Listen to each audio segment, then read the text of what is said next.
We are back and continuing along with that theme of air quotations leaks for Game of Thrones Season 8. This leak that I'm bringing to you guys' attention today is a little bit unique in the sense that I've never really been sent something like this before. Before I even really get into what the content of those leaks are, just take heed. This information is to be taken with a grain of salt because it's more than likely bullshit. That aside, this information comes to me from a source over on Twitter. Make sure you go and follow me, but this information was sent to me through the DMs. This leaker claims to have information or inside information about an up-and-coming appearance from Peter Dinklage that's going to take place in March when he appears on the Conan show. Apparently, they've been privy to a clip that takes place in Game of Thrones Season 8, Episode 2. The only reason why I'm giving this leak even a fraction, and I'm talking small like 0.001% of credibility, is the fact that apparently Conan filmed this massive Season 8 panel with every single cast member from Game of Thrones, Sean Bean included. So it's not completely out of question for some sort of information to get out. As always, here's your spoiler warning.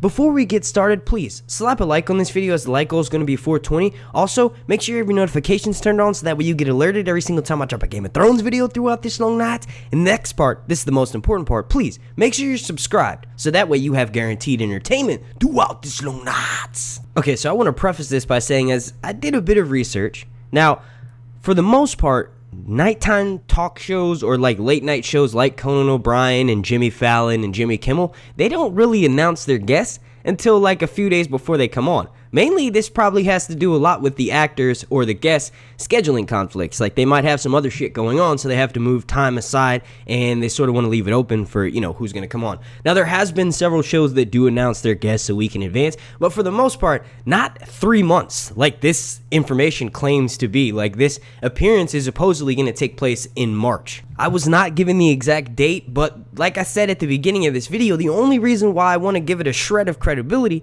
is the fact that Conan has been confirmed to film this panel with a lot of the members from Game of Thrones, and Sean Bean is included on that panel. They recorded this, I think, about a few months ago now at this point, and it's set to be on the DVD for Game of Thrones Season 8 as sort of like a bonus feature when they finally put out the final season on DVD. And since we do know that they filmed that sort of panel that much in advance, I guess it's not completely out of question to, go ahead and schedule something like Peter Dinklage coming on.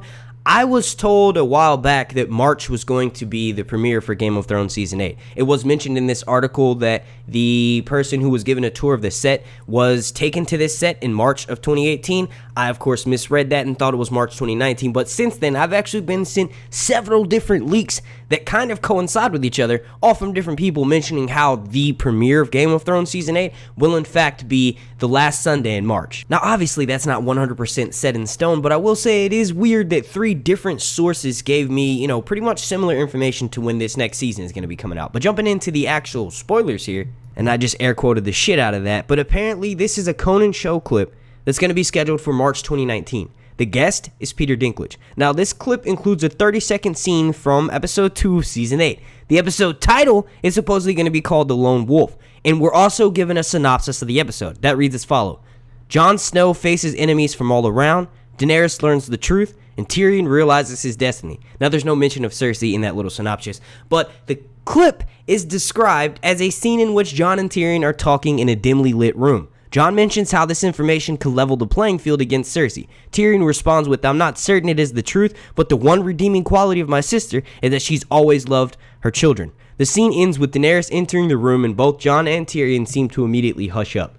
Now, I'm going to jump into the description of the actual clip here in a second, but I want to start off with the fact that somehow Game of Thrones Season 8 hasn't came out with, and they're already showing clips from the second episode. Now, I can't remember exactly which point in Season 6 a clip came out, but I believe it was actually from the second episode, and Davos was on a show similar to Conan. Might have been Fallon or Kimmel, but he was on one of those late night shows, and the clip that he showed was of him saying, "I've never been much of a fighter." Basically, it was right when the Night's Watch was about to come in and try to burn Jon Snow's body, so that there was no chance that he'd be brought back as a White Walker, or a White rather. But this scene was from Game of Thrones Season 6 Episode 2, and at the time of Liam Cunningham's visit on, I looked it up, and it was Conan O'Brien. When he visits that show, he shows a clip from Game of Thrones Season 6 Episode 2.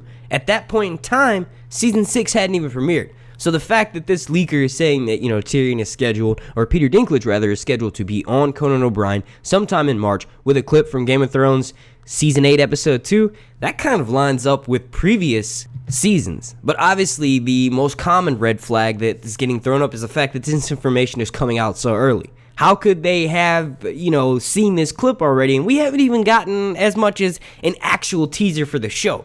Now, we got this 2-second teaser of Jon Snow hugging Sansa, and then this picture of Jon Snow and Daenerys freezing their asses off. That's pretty much all we gotten. So I find it a little bit weird that somehow someone's already seen this clip from an episode 2. I will say that this far along in the filming season, or in, this post-production that we're entering, they most likely have every single episode completed. They've probably gotten the titles chosen for the episode, and they're most likely working on a trailer. I don't know if they would straight up, send out a clip early enough for someone to get the information for it. But let's just dissect what spoilers we were given. So, the fact that the episode is called The Lone Wolf, no way in hell. I do know that that was a very common theme. If you'll remember, one of the first sort of trailers we got after the initial trailer for Season 7 was the one of Sansa walking slow-mo in the Godswood of Winterfell. And that's where we hear that clip of the lone wolf dies, but the pack survives. That's where we hear that first mention of it. Now, if you combine the information that the episode title is called The Lone Wolf and Jon Snow's the first line of that, well, in my opinion, Jon Snow and Arya are the two lone wolves from the pack. But if you have two, wolves that are straying away from the pack, is it really a pack? I doubt that they would call episode 2 The Lone Wolf. That's just my personal opinion, though. I mean, you guys let me know what you think down below. But the bit from the synopsis about Jon Snow facing enemies all around, well, of course, that's a little bit too obvious. And when you look back at previous descriptions of episodes, they're very blatant like that. Like, they'll say, this just blanket statement about something very obvious that we knew the character was continuing, or was going to have to continue facing this same situation or predicament they put themselves to. For instance, you can go back to Stormborn, which is,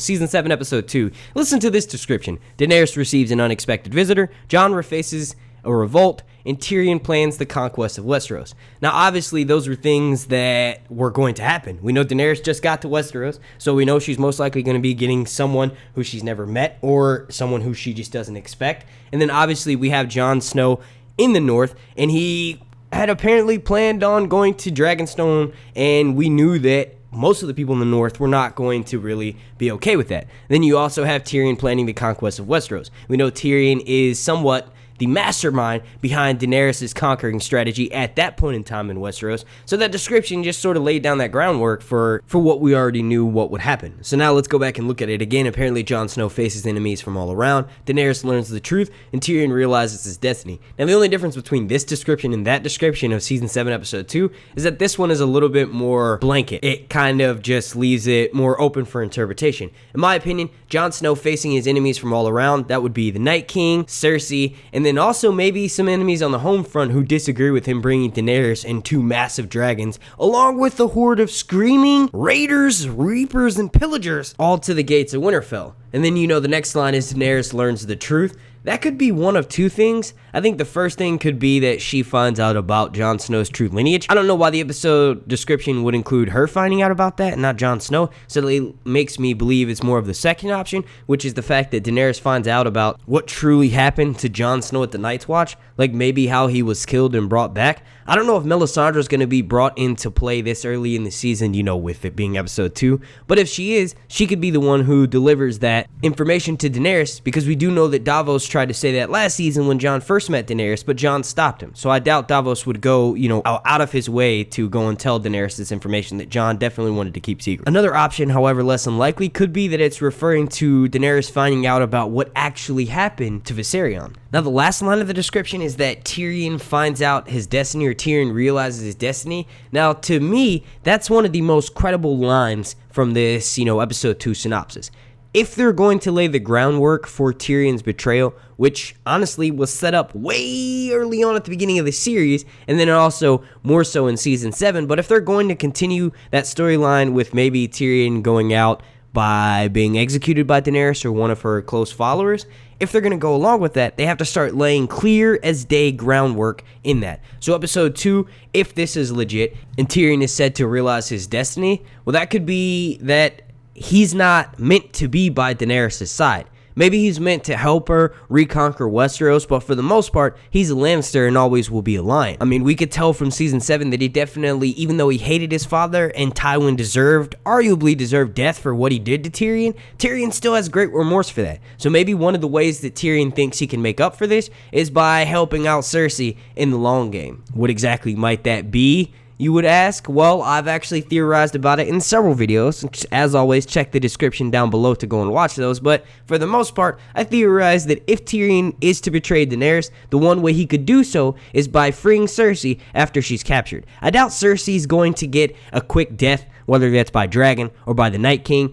I'm pretty sure her capture or, her downfall is going to be drawn out over a few episodes. One of the best ways to prolong her being on screen and not just completely being taken out is by giving her a trial, locking her up in a cell and allowing her to wait for a proper trial. Even though we all know it's going to end in her death, but, giving her that one last comfort, sort of. Looking back at previous history, we know Game of Thrones, many characters have a track record of either trying to free people in cells. That theme continues, and maybe, just maybe, the thing that causes Tyrion's actual betrayal is him letting Cersei out of jail, which allows her to escape to maybe go and live out the rest of her life in Solemn with her child. Now, in my opinion, like I said before in that video, this is the only way that I could see Tyrion somewhat, quote, betraying Daenerys. Okay, now, last but not least, let's get on to the meat of it. This is the description of the actual 30-second clip. Now, I told you, to be honest, I give this leak legitimacy like a 1.1999% out of a billion.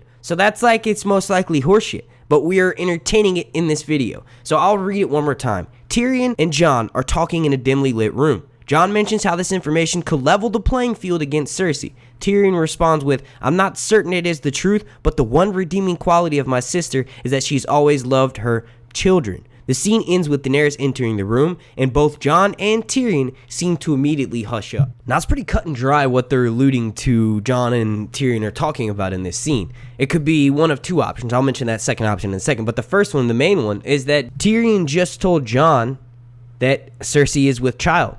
Maybe he realized that if he told Daenerys, that really wouldn't affect her decision on how Cersei's fate is going to end up. I think at this point in the season, for them to even be talking about it and not worrying about immediately fighting the undead means that Cersei's likely done something to provoke them. Maybe she could have just not held to her end of the bargain, which was sending troops up north, or maybe she's actually sent someone to go and attack Winterfell. The room that is described in this scene is just dimly lit, so that could pretty much be anywhere in Westeros because we know they are without electricity pretty much almost anywhere. But I think with the EW information that we were given of Jon and Daenerys arriving to Winterfell in the first episode, if this information is legit, then that means that their dimly lit room must be somewhere in Winterfell. So I don't know if there's been enough time for Cersei to do something to provoke these two, but I do think it's pretty much cut and dry that this is what it is. If this is legit, Jon Snow has just been told by Tyrion that Cersei is with child, and the reason why Tyrion chose to tell Jon Snow is because he knew that if he told Daenerys, this would not make any sort of difference on, how she chooses to handle Cersei's fate. He knows that Jon Snow is an honorable northern man, and he's the spitting image of Ned Stark. So if you told Ned Stark there's a child involved, obviously he's going to do something different. Alright, I've talked your ears off for about 13 minutes, so I'm going to go ahead and get out of here. I want to thank you all so much for watching this video. If you could, please slap a like on this, as the like goal is going to be 420. Also, make sure you're subscribed and make sure you have your notifications turned on so that way you get alerted and notified every single time I drop a Game of Thrones video throughout this long night. Super special shout out to every single member of my Patreon family over on patreon.com/SirHuntsReviews. I want to thank every single person for watching this video right now. My name's Mark, and this has been Sir Hunts Reviews.